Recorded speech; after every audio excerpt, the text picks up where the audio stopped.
Hey everyone, it's Brendan the Paleo Dude here with another Jurassic World toy unboxing. Today we'll be taking a look at the new Savage Strike Dilophosaurus. This one came out alongside Velociraptor Delta and Stygimoloch from Camp Cretaceous here in British Columbia. I think it's only at Toys R Us. I haven't seen them at Walmart yet, if they'll ever come. So this is a pretty cool figure. Compared to the last two sculpts, this one has a chomping action opposed to water squirting.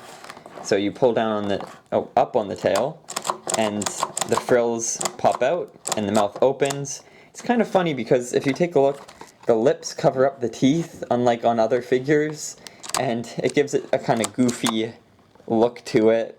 But that's fine, they had to do that for the mechanics. It's got an interesting orange paint job, a darker orange on the back, and then a more lighter orange on the around the neck and above the arms.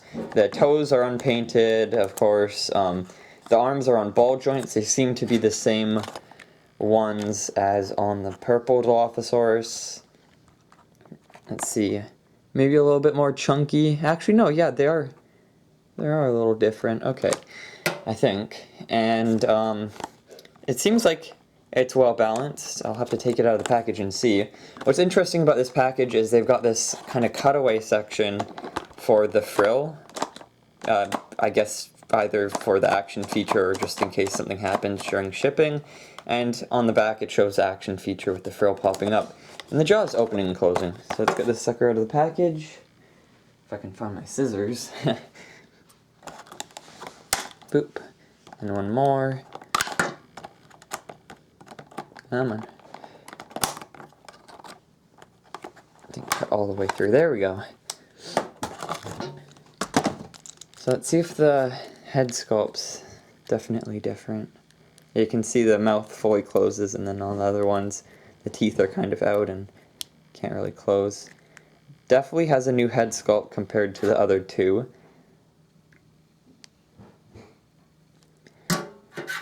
And on the frill, I enjoy this part, they actually put the Jurassic Park paint job on there, so it's got that kind of red pattern along the frill, as well as the orangey color, or yellowy color as well. So this is more realistic to the movie.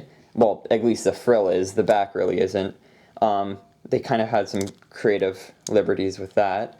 And you can see there's ribs showing and other really neat little paint and sculpt details, like there's all these little holes in the paint along the back, which gives it a more jungly, dynamic appearance. And it's kind of in an action position. It's down low, ready to, I guess, bite or spray acid or venom, sorry. So it's a pretty cool figure. It's very neat that they implemented that with the color. I would have liked to see maybe a green on the back instead of the orangey, but besides that, it's a definitely must-get figure. I'm pretty sure it's pretty common out in other places as well, and I hope to see maybe more repaints in the future with this sculpt. Anyways, oh, before I go, let's grab the scan code. Keep forgetting to do that. If it will zoom. There we go.